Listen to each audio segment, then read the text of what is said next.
नमस्ते, मेरा नाम है आयुष तिवारी और आज हम आपको बताएंगे राजनीति के मौसम वैज्ञानिक के बारे में। बिहार का एक लड़का जो बनने तो गया था सर्वेंट और बन भी गया था, बतौर डीएसपी उसका चयन भी हो गया था। लेकिन जब उसके एक मित्र ने उससे कहा कि आप सर्वेंट बनना चाहते हैं या गवर्नमेंट, तो उस लड़के ने दिमाग से चुनाव किया और जो है गवर्नमेंट शब्द को चुना और पहली बार विधायक बना सन 1969 में और विधानसभा पहुंचा। लेकिन उस लड़के का मौसम वैज्ञानिक नाम कैसे पड़ा, हम ये भी आपको बताएंगे। बिहार की राजनीति में दिग्गज नेता रहे रामविलास पासवान को राजनीति का मौसम वैज्ञानिक कहा जाता था। ये उपाधि उन्हें बिहार के पूर्व मुख्यमंत्री और राजद अध्यक्ष लालू प्रसाद यादव ने दी थी। एक नहीं, छह प्रधानमंत्रियों के कार्यकाल में मंत्री रहे रामविलास पासवान का राजनीतिक अनुभव करीब 5 दशक का रहा। बीपी सिंह, एचडी देवेगौड़ा और आईके गुजराल, अटल बिहारी वाजपेयी, मनमोहन सिंह और अब नरेंद्र मोदी प्रधानमंत्री की कैबिनेट में काम करने वाले रामविलास पासवान ने करीब 12 वर्षों तक बिहार और पूरे देश में गुजरात दंगों और उस समय गुजरात के मुख्यमंत्री और अब प्रधानमंत्री नरेंद्र मोदी के खिलाफ कभी जमकर प्रचार किया था। बाद में उन्हीं की सरकार में मंत्री भी बने। बिहार से लालू और राबड़ी को राज्य की सत्ता से बाहर करने में भी रामविलास पासवान की कभी अहम भूमिका रही। लेकिन पहले जानते हैं कि उन्हें राजनीति के मौसम वैज्ञानिक की उपाधि कैसे और कब मिली।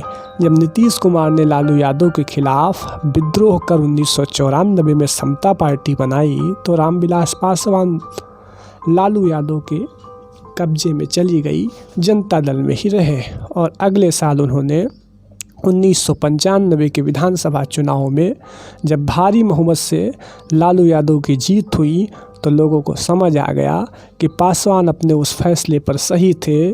उसके बाद लालू यादव ने चारा घोटाले के नाम आने पर 1997 में अपनी नई पार्टी राजद यानी राष्ट्रीय जनता दल का गठन किया।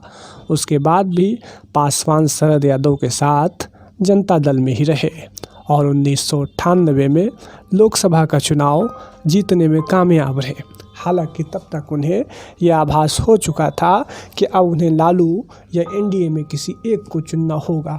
फिर क्या, जनता दल और समता पार्टी का विलय हो गया और जनता दल यूनाइटेड बनी और 1999 के लोकसभा चुनाव में लालू यादव को इस नए गठबंधन के सामने हार स्वीकार करनी पड़ी। उस समय के लोकसभा की सीटों में राष्ट्रीय जनता दल को मात्र 2 ही सीटें नसीब हुई।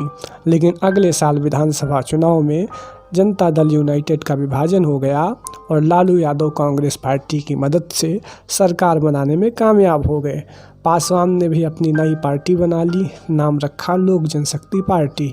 केंद्र में जो एनडीए की सरकार बनी थी उसमें रामविलास पासवान संचार मंत्री बने। लेकिन किन्हीं कारणोंवश 2 वर्षों बाद उनका ये मंत्रालय उनसे छीन लिया गया। उन्हें कोयला मंत्रालय का प्रभार दे दिया गया, जिससे रामविलास पासवान काफ़ी नाराज़ थे। तभी उन्होंने गुजरात दंगों को आधार बनाकर अटल बिहारी वाजपेयी की सरकार से इस्तीफ़ा दे दिया। हालांकि पासवान एनडीए में बने रहे और 2004 के लोकसभा चुनाव के ऐन मौके पर जब पड़ोस में रह रही कांग्रेस की अध्यक्ष सोनिया गांधी उनके घर पैदल चलकर आई तो उन्होंने एक बार फिर से यूपीए का हाथ थाम लिया। पासवान ने एक बार फिर बिहार में लालू यादव और कांग्रेस के साथ मिलकर चुनाव लड़ा और पिछले लोकसभा चुनाव का परिणाम पलट डाला। इस बार नीतीश कुमार अपनी परंपरागत सीट बाढ़ से हार गए। केंद्र में मनमोहन सिंह की सरकार बनी तो लालू यादव के कारण उन्हें रेल मंत्रालय तो नहीं मिल पाया। इससे खफा पासवान ने 2005 के विधानसभा चुनाव में लालू के साथ 2-2 हाथ करने की ठान ली। 2005 में फरवरी उनकी पार्टी लोक जनशक्ति पार्टी अकेले बिहार में विधानसभा चुनाव लड़ी। परिणाम आए तो बिहार में त्रिशंकु विधानसभा बनी और पासवान की पार्टी को 29 सीटें मिली। राबड़ी देवी मुख्यमंत्री नहीं रही, राज्य में राष्ट्रपति शासन लग गया। कुछ महीनों के बाद लालू यादव के दबाव में जब विधानसभा भंग करने का केंद्रीय कैबिनेट में फैसला लिया गया तब रामविलास पासवान उससे दूर रहे। हालांकि 2005 में अक्टूबर-नवंबर में जो चुनाव हुए, विधानसभा चुनाव में रामविलास पासवान की पार्टी को महज 10 सीटों पर ही संतोष करना पड़ा। राज्य में दोबारा नीतीश कुमार की सरकार बनी। इसमें लोक शक्ति पार्टी की एकला चलो नीति का महत्वपूर्ण भूमिका रही। हालांकि सत्ता में आने के साथ ही नीतीश कुमार ने दलितों और पासवान जाति के साथ वर्चस्व के खिलाफ महादलित नाम का पासा फेंक दिया। उसके लिए विकास के कार्यक्रम बनाना शुरू किए तो रामविलास पासवान इससे काफ़ी नाराज़ हुए। पासवान ने एक बार फिर लालू यादव के साथ तालमेल करने पर मजबूर हो गए। हालांकि इस बार उन्हें राजनीतिक रूप से खासकर चुनाव में लाभ नहीं मिला और पासवान 2009 का लोकसभा चुनाव हार गए। 2010 के विधानसभा चुनाव में लोजपा को मात्र 3 सीटें ही मिली।